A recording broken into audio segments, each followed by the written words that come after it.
Kid Shoryuken asks a question, has money made YouTube better or worse? Oh, money's not the problem. It's greed. Hello humans, and welcome to another episode of Gen X Gamer. That's right, the video game show that is not hosted by an annoying e-beggar. There is no Patreon, no super chats. That's right, we just talk about the games we love and how fun it is to hoard them. Collect them. Now, with that said, let's get ready for the show. On today's episode, this show is intended for mature audiences only. Viewer discretion is advised. Alright guys, let me put on my PlayStation hat here. Let's talk about this. First of all, let me tell you that I'm a big fan of Kid Shoryuken. And I was going to post a response on this video, but then I realized it was going to be too long. And I don't think anybody was going to read it, and I was going to get my points across. So, let me say that I'm a really big fan of his work over the years. I used to watch him, and I still do watch him. But I remember watching him and Happy Console Gamer, which is the first YouTube channel that I found religiously when I was going to school. You know, and when I was coming out of school, and then I would go drive for Lyft, and then I'd come back, do my homework, and then before I fell asleep, I would either put one of those two on. Usually I would listen to his show in the morning, and at nighttime I listened to Johnny. And those were the days. Do you guys remember those days where you'd sit and watch a video by your favorite YouTuber, insert name here, and they would talk about their favorite games or their experiences, and that was it. You had something in common, and you would comment on their video if you had time or not, or you just watch it. Those days are long gone. Now, let me say this. Many people on the internet say the word e-beggar kind of loosely. I don't think that everybody that has a Patreon is an e-beggar, or anybody that puts ads on their videos or something like that. That, to me, is not an e-beggar. And I don't think that's an e-beggar for most of the community. E-begging is a behavior of people who, for lack of a better term, they forcefully ask for donations constantly for their money problems, for their bills. And you're going to have to pardon my French here, but I have no better way of putting it.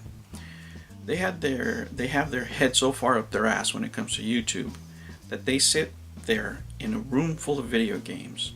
And guys, I have a very small collection here. This is a very small room. My game room is tiny. And within this tiny game room, I have more than thousands and thousands of dollars worth of video games. The last thing I would do is ask people for help with all that money sitting in the back. And if I really had an emergency, I would sell that, right? I would work. I would get a part-time job. That's what I would do. But we have watched YouTube change because of greed. Now, you made the analogy of, having your favorite band sell out. Maybe that was the feeling, maybe with you or Johnny having a Patreon, where you're putting things behind a paywall, right? I think in your case it's a little bit different because you offer a service, right? Let me say, I'm a devout capitalist. I'm trading stocks all the time. I don't begrudge anybody for making an honest living, and that includes Patreon. If you offer something of value to your viewers, or what they perceive of value, if they want to pay for it, hey, go ahead and make your paper, right? But those aren't the behaviors that really cause the naming of the e-beggar. The behaviors that we're talking about here, and I don't even have to name names because so many people have done these things over and over again that soured a lot of the community to the things that were going on by YouTubers. First of all, you had just a slew of YouTubers open up channels as businesses. It wasn't people talking about video games. It was just, I'm going to open up a business, it's going to be my YouTube channel, and give me money. That was basically it. Subscribe, please subscribe because I need to monetize. Please donate. Here's my Patreon. Here's my, whatever. Just, the first 2 minutes of the video is just aggressive soliciting, right? That's not what I look at videos for. If I'm looking to watch a video on a video game, I want to hear about the video game. I don't want to be marketed to, right? But it is those people's right to do so. And that is not the problem. I don't think that's what gets people really angry. What gets people really angry is the deceit, the dishonesty, the games that people play. We've had anything from fake businesses to having games donated for purposes other than what they're intended for. Straight out lies as far as video trying to get attention. There's almost a template. You start your YouTube channel, you get some following, you do too much aggressive e-begging, and when you get called out, all of a sudden you reveal to everybody that you either have an illness that you haven't reported, you're going through some sort of tragedy, or you have mental issues that you need help with. And then you raise more money. That's happened over and over again. This honesty of many people asking for vacations. I need to take some time off, so I need you to pay me.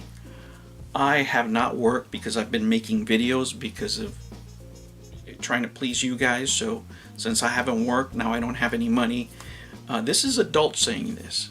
Adult men that have families to support say, I haven't been working because I'm making YouTube videos, and now I need your help. Your family's first. Those aren't adult decisions that you're making, and now you have to support this guy that's making bad decisions, right? The last thing I would do is sit here in front of thousands of dollars worth of video games and consoles and ask you, hey, do you have some gas money? I really need some gas money, or can you pay my rent? Can you pay my bills? Now, with the advent of Twitch, many of them have gone over there. And let me say, I don't begrudge anybody for taking, super chats or what have you for video performance. God, I think of, for example, Dr. Disrespect. That is a show he puts on. That is a talent. I could not do that, and I enjoy watching him. And that man has earned everything that he has. But he's never engaged in these type of behaviors where he's panhandling on the internet for his expenses. Now, many people would say, well, DSP is the worst, and the irony of this is other people that do the same thing as DSP in a different way shame him. What's the difference? At least DSP is telling you, I need your money, I gotta pay my bills, I need that money. Right up front. He's not making up a story about starting a business or a museum, or he's not asking you for vacation money. He's not asking you to pay his medical bills in a state that has medical insurance for everybody like California. And I can go on and on and on. You have YouTubers asking other smaller channels for money to put them on. It's things that, they're kind of dubious. The whole asking somebody, hey, I want to help you out, but give me $3,000.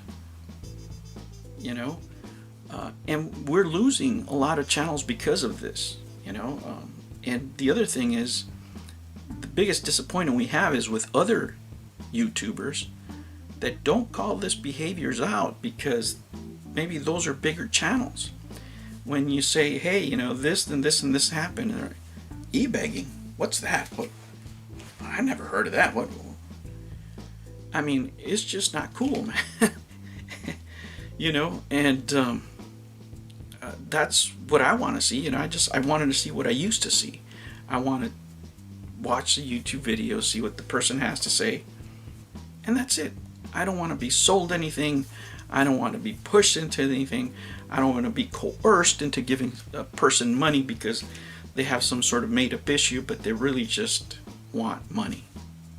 That's what's ruined YouTube, is the greed. It really, really has. And I'm glad that more and more channels are popping up where it's just like I used to do, like it was before. Just talking about the games, your experiences, and that's it. Most of us have jobs, and we don't want to watch that. We don't want to watch that hard marketing. A lot of this ebeggery has taken place during a pandemic. During a pandemic, people are without jobs. They're struggling to pay the rent, and these things are happening. So there was a tipping point where he said, "That's it, no more." We're done with this. And it's sad to see. It's sad to see that many of the channels that we respected before, we can't anymore because of all these things that they're doing that are not really kosher, man. I mean, it's just too much greed. I understand people have to make money, but there's a difference between working for your money and coercing people into giving you money. And that's what a lot of the e-begging community is. People who are just grifting off their viewers in order to pay their bills, or even worse, just to stash money. Just look up e-begging. Search it on YouTube, and you'll see so many instances. I just gave you a few. I don't even have to say the names. You guys can put them down there. You can give example after example of people doing this over and over again. And that's what's ruined YouTube. New videos every Monday and Sunday. Thank you for joining me on another episode of the Gen X Gamer. Remember to like and subscribe, click that notification bell, and remember, never ever be afraid to be happy. I'll catch you on the next one. Take care.